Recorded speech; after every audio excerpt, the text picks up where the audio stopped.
Bonjour, chers amis internautes, bonjour public. Nous sommes ce dimanche 18 mars 2018 à la résidence OINE Cannes qui nous accueille dans le cadre de notre émission Le Journal du Dimanche. Nous avons pour premier invité pour le lancement de cette émission M. Soro Brahima, président de l'Union pour la Côte d'Ivoire. M. Soro, bonjour. Bonjour. Merci. Comment se porte l'UPC? L'UPC se porte très bien. Depuis quelques mois, où nous avons été portés à la tête de ce parti, nous avons entrepris une entreprise de réorganisation des structures du parti. Et aujourd'hui, à l'heure où je vous parle, nous avons plusieurs délégations qui sont en train de sillonner l'ensemble du territoire national afin de remobiliser toutes nos bases et de nous faire le point de la situation réelle de notre parti. Avant vous, le président qui était là, c'était Niamien Konan, vous étiez secrétaire général, et à l'issue du congrès extraordinaire qui s'est passé en juillet 2017 à Amsoko, vous avez été élu président de l'UPC. Président, je vais vous demander, après le départ de Niamien Konan, on a entendu plusieurs choses, selon des sources, son départ a été forcé. Est-ce que vous confirmez? C'est vous qui me l'apprenez. Je sais que Niamien Konan, le ministre Niamien Konan, qui a présidé aux destinées de l'UPC depuis sa création, a rendu sa démission le 10 juin. Et à partir de cette date, les statuts avaient prévu une présidence intérimaire que j'ai assumée jusqu'au congrès. Et un congrès a été organisé à l'issue duquel j'ai été porté à la tête donc, du parti. C'est pour ça que je suis étonné d'entendre ce que vous êtes en train de dire. Okay. Merci, Président. Voilà qui est clair.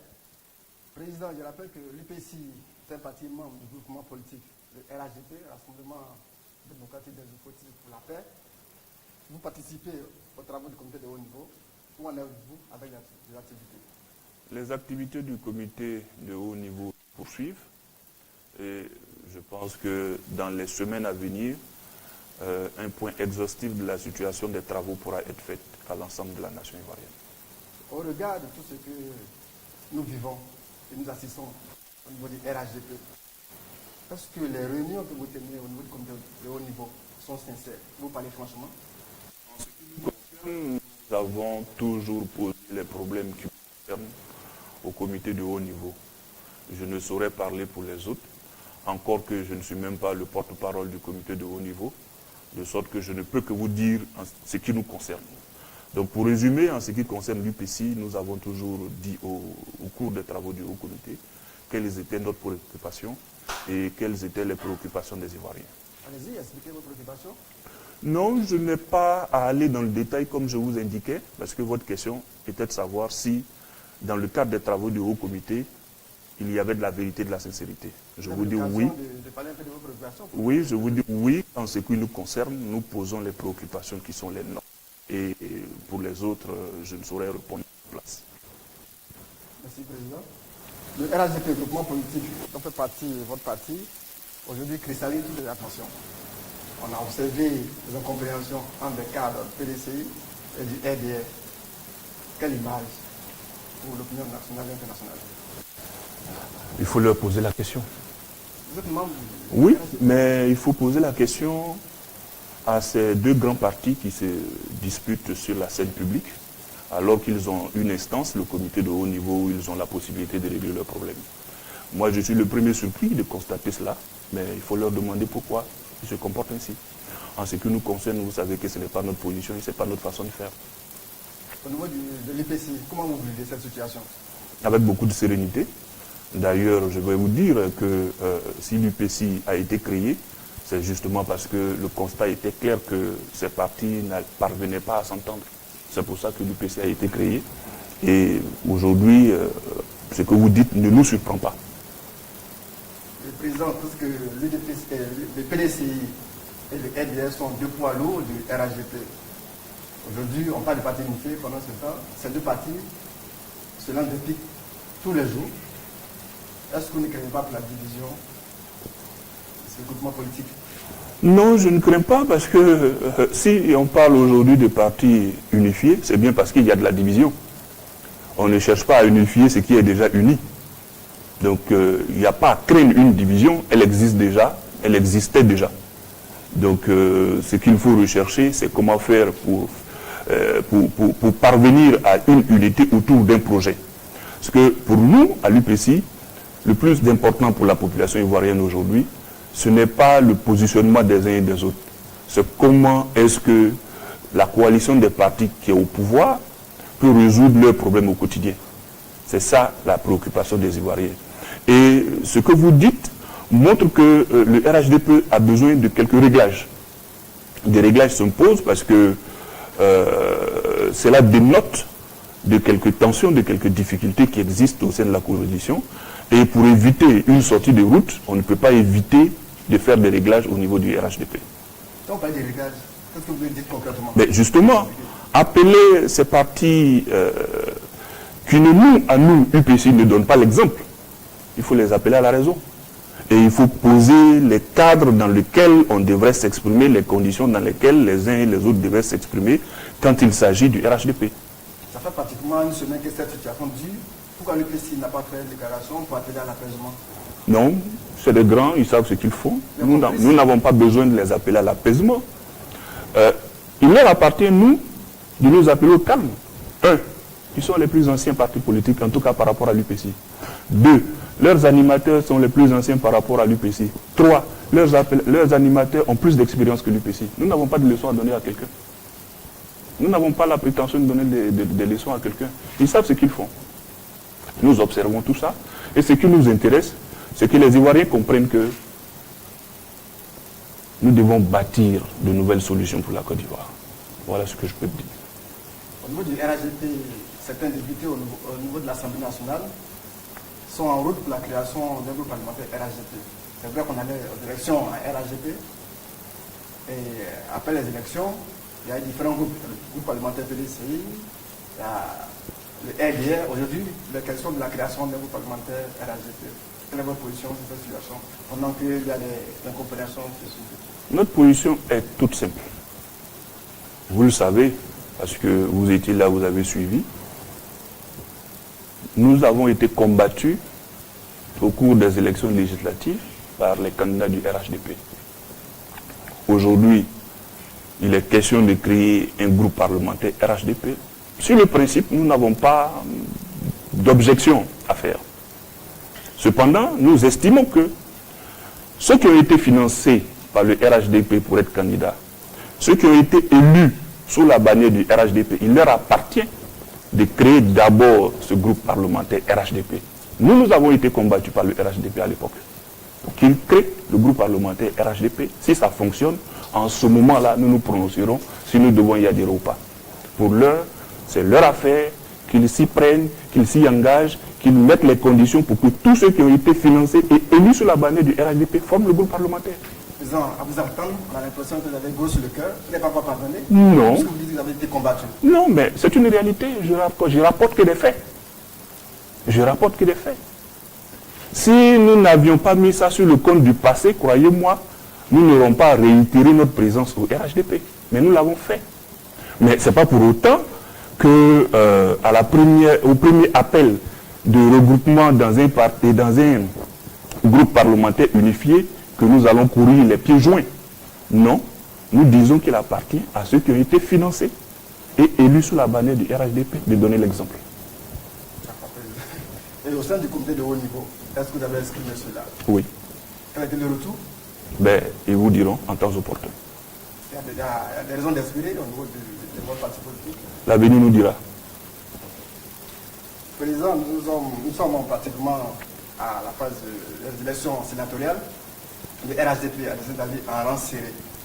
Pendant ce temps, le PDCI, le RDR se lancent des pics.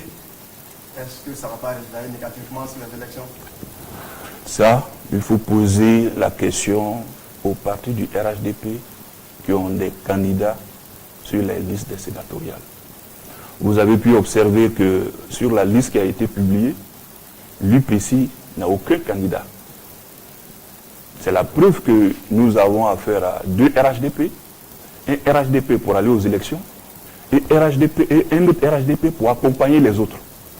Moi, je l'avais dit au sortir du congrès de Yamoussoukro que l'UPC n'a pas vocation à accompagner les autres, que nous serons un partenaire exigeant et nous comptons l'être.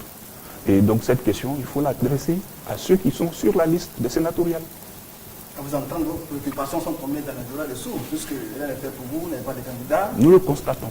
Mais pour ça que vous ne vous retirez pas du RHDP. Chaque chose en son temps. Des actions sont bien en vue, en ce sens? Non. D'accord. Président, nous passons à une autre question.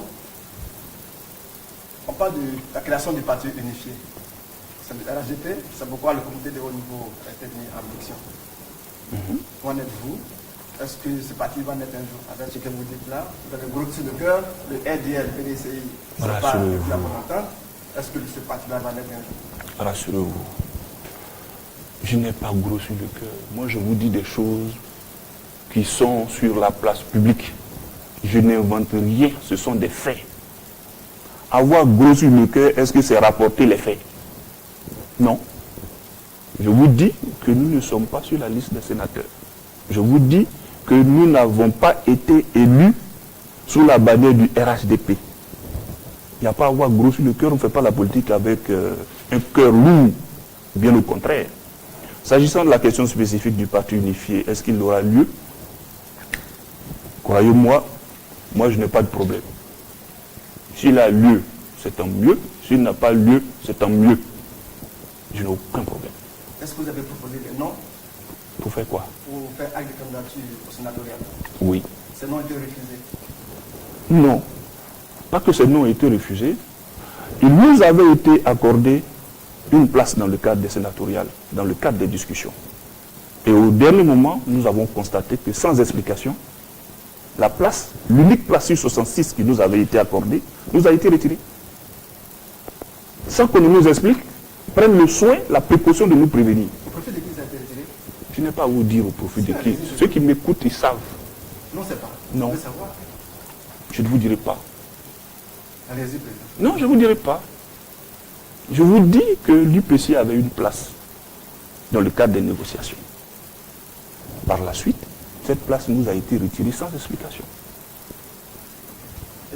Concernant les sénatoriales, il est prévu que le président Alassane Ouattara nomme le tiers du sénateur. L'UPCI aura des candidats, des hommes parmi... On ne crée pas un parti politique pour espérer des nominations. On crée un parti politique pour aller à des élections. Ça, je le leur ai dit. Il n'y a pas un RHDP pour faire les élections et puis un RHDP pour espérer les nominations. Non. Qu'est-ce qu'on vous repose? Quelle raison a donné le comité de haut niveau? Mais je vous dis que mon nom a été retiré, le nom de mon parti a été retiré sans que je n'ai la moindre explication. Donc ce n'est pas qu'on m'en a donné que je refuse de vous donner. Je n'ai pas eu d'explication. Vous n'avez pas quelle information? Oui, après, mais bon, c'était déjà fait. Ça veut dire que le RHDP n'a pas oublié sa forme. Hein. Mais ça, ce n'est pas moi qui vous informe. Hein. Non, vous êtes dedans, vous le savez tous. Hein. La preuve, vous avez dit que tous les mastodontes se tirent dessus tous les jours. Nous le constatons. Oui. Ok, donc président, on poursuit avec le PDCRDA, l'un des partis forts du RHDP, qui réclame toujours l'alternance parce que en septembre 2014, le président Bédié avait appelé ses militants à soutenir le candidat Alassane Ouattara, le candidat du RHDP. Et en 2020, il va avoir l'alternance. Aujourd'hui, le PDC réclame l'alternance. Votre réaction sur... Bon, moi, je n'étais pas là où ils ont signé ce pacte. Toujours est-il que si pacte il y a eu, l'UPC n'était pas présente. Donc, est-ce que c'est vrai? Est-ce que c'est faux? Mais est-ce que c'était un accord? Parce que pour moi, un accord, oui, mais un appel, ça demeure un appel. Et d'ailleurs, je vais vous dire, je n'avais pas été invité ce jour-là, donc je n'étais même pas présent. Donc, tout ce qui en résulte, surtout qui va être quoi en 2020, franchement, à partir du moment où le nom de l'UPNC n'apparaît pas dedans, croyez-moi, je ne suis pas préoccupé par ça. Ce qui me préoccupe, c'est comment je développe l'UPC. C'est ce que les militants attendent de moi. Ce n'est pas de savoir si le RDR et le PDCI sont tombés d'accord ou ne sont pas tombés d'accord. Ça, c'est leur problème. Justement, pour 2020, l'UPC aura un candidat?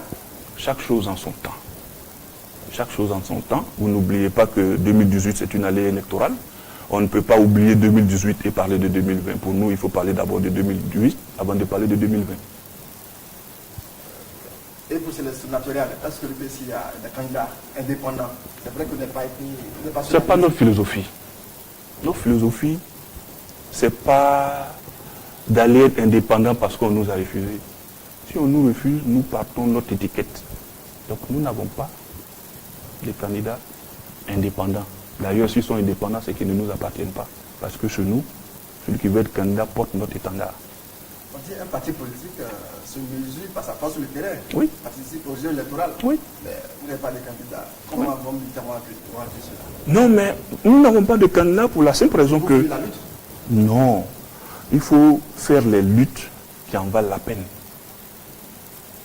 Nous ne voulons pas aller à des luttes dans lesquelles il n'y a rien à attendre en particulier. Je vous dis pourquoi. Lorsque les sénatoriales ont été annoncées, nous n'étions pas pour qu'elles soient organisées dans ces conditions-là. C'est-à-dire que le corps électoral soit composé d'élus en fin de mandat, pour l'essentiel. Parce que le corps électoral des sénateurs, vous le savez très bien, ce sont les conseillers municipaux élus en 2013, ce sont les conseillers régionaux élus en 2013. Donc 2018 consacre la fin de leur mandat. Pour nous, à partir du moment où on a préalablement annoncé la tenue des élections municipales et régionales pour 2018, il n'y a rien qui empêchait que nous attendions le renouvellement du corps électoral avant d'organiser les sénatoriales. Cela n'a pas été fait. Et comme malheureusement pour nous, nous n'avons pas été particulièrement présents dans les municipales et les régionales de 2013, il s'avère que dans le corpus électoral des sénatoriales, nous sommes faiblement représentés. Donc dans ces conditions, nous n'avons pas jugé utile de lancer des candidats comme ça parce que nous voulons faire de la figuration. Non, non, non. Le Sénat est-il le bienvenu pour vous? Bienvenue. Cette question est dépassée. Les Ivoiriens l'ont adoptée dans le cadre d'un référendum, donc c'est une institution qui existe, elle doit être pourvue en termes de membres. Maintenant, la question c'est l'opportunité.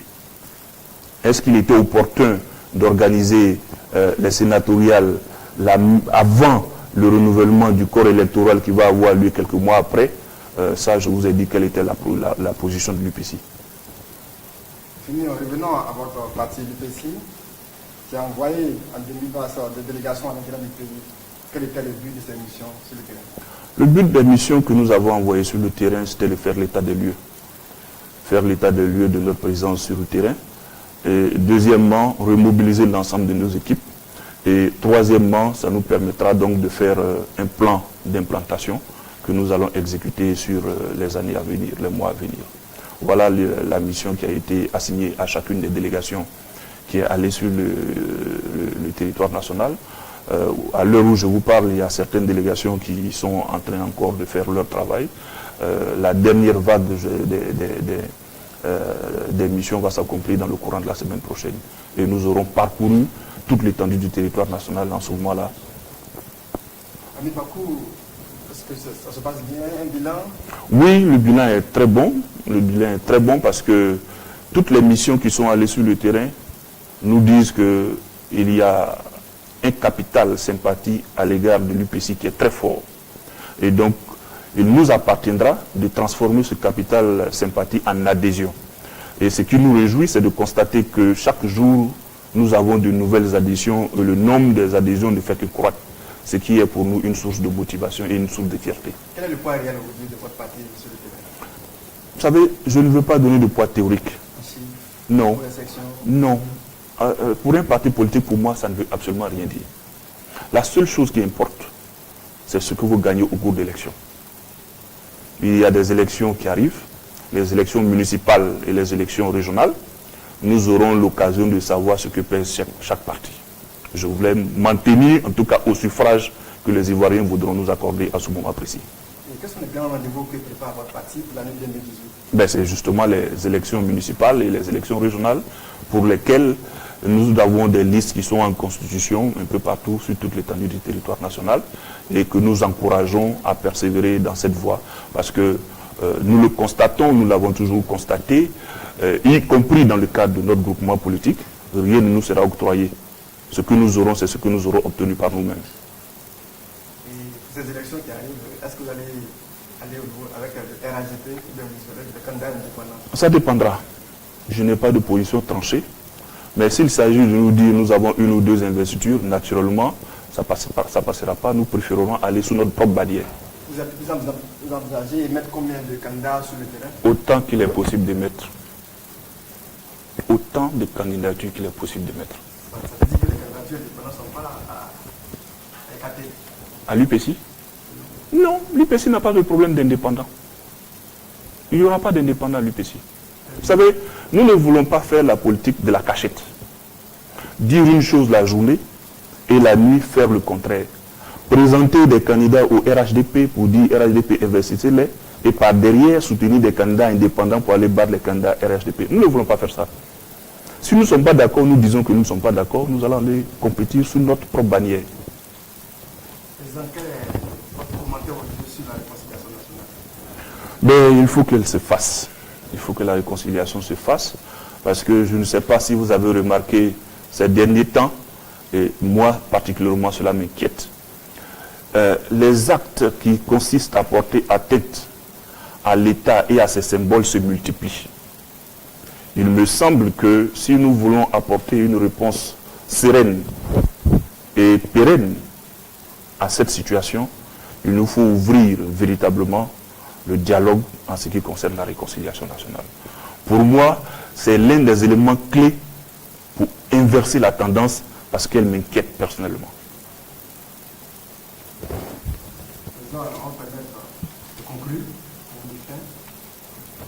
Je voudrais remercier le mandat pour cette lucarne qui nous est offerte de parler aux Ivoiriens et de parler aux internautes qui vous suivent ce dimanche.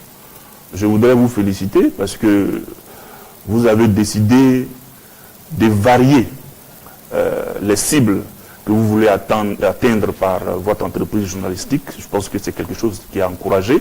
C'est la preuve que vous avez pris la pleine mesure de l'environnement actuel de votre société et vous avez pris la pleine mesure des mutations qui s'imposent. Et surtout, je constate que l'équipe qui me reçoit aujourd'hui, elle est quasiment jeune. C'est la preuve que vous avez bien compris que l'entreprise, c'est le chemin de demain et c'est par l'entreprise que la Côte d'Ivoire pourra régler une bonne partie de la problématique essentielle qui se pose aux Ivoiriens aujourd'hui, la question de l'emploi et du chômage. Je voudrais donc vous encourager à continuer sur cette voie, à pouvoir anticiper en permanence. Parce que quelle que soit l'entreprise, elle sera confrontée à ce genre de situation. Et je vous invite à continuer sur cette voie. Elle n'est pas aisée. Le monde de l'entreprise, ce n'est pas une voie aisée. Mais on n'a pas d'autre choix que de s'y lancer. Je voudrais vous encourager. En ce qui concerne particulièrement l'UPC et ses militants et l'ensemble des Ivoiriens, je voudrais leur dire que l'UPC n'a pas changé sa position. L'UPC n'a pas varié. Nous avons été créés pour offrir une alternative aux Ivoiriens. Nous voulons leur dire que nous continuons à œuvrer pour être une alternative à la Côte d'Ivoire. Une alternative en Côte d'Ivoire. Je voudrais les inviter à nous rejoindre. Je voudrais les inviter à venir avec nous pour bâtir et pour construire cette alternative qui se veut une alternative crédible. Voilà ce que je voudrais dire et vous remercier pour cette opportunité. Merci, chers amis internautes. Merci, Dédé. Nous sommes à la fin de notre première émission du journal du dimanche, LDD.